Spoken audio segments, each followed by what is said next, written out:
The number of predators of the king crabs decreases once they are fully grown, because their shells have become strong enough to protect against attacks. The wolffish has spectacular canine-like teeth and is called the boot eater by fishermen, but it's not big enough to take on a king crab. The snake-headed fish can measure 5 feet and weigh 30 pounds. It shares more or less the same prey as the king crab and does not appreciate the new competition on its territory.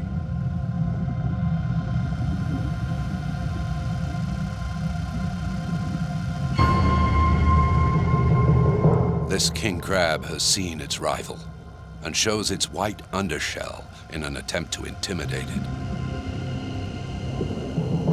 If the wolffish attacks the crab, it can rely on its natural armor. The crab's shell withstands its opponent's teeth, even if it loses a leg or two. The wound is immediately covered with a protective membrane that prevents it from bleeding.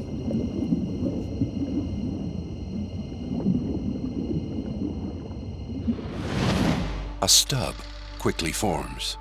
It will then develop into a new leg.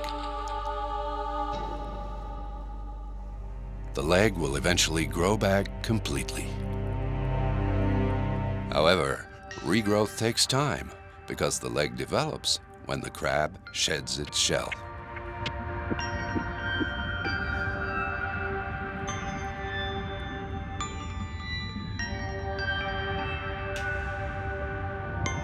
Many of the king crabs are lame, but they still survive.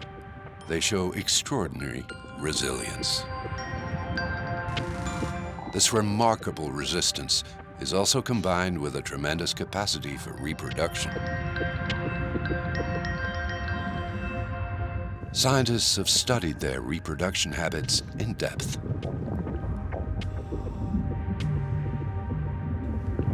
They have found that females prefer to mate with large males.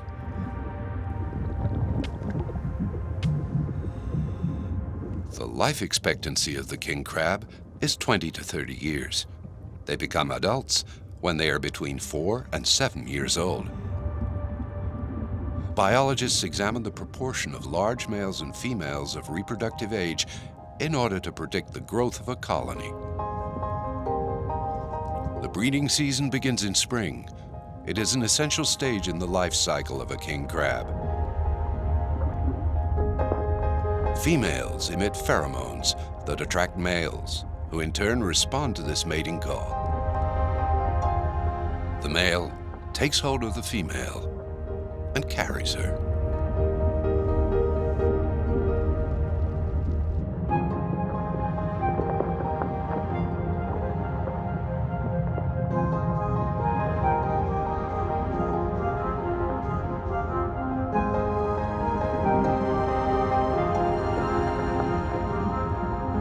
The male and female remain closely entwined for 2 weeks.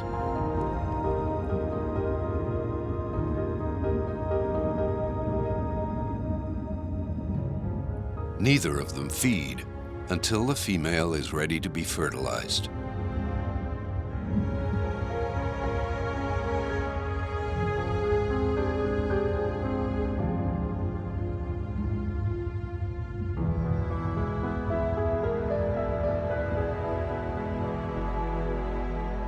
As with other crab species, they store their eggs inside their shells. However, the female king crabs keep their eggs for a long period, approximately a year, to ensure good maturation. Immediately after hatching, up to 400,000 larvae disperse throughout the water. Currents carry them for miles on end, and they survive despite the large temperature differences.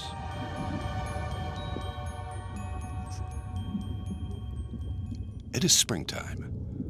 The larvae take advantage of plankton bloom to feed and start their growth. They move slowly and have to hide from the countless predators that are ready to pounce on them.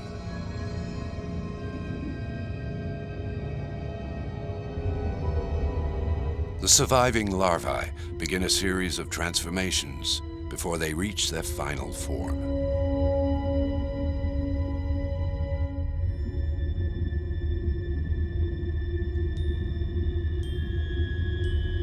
The larvae become small crabs,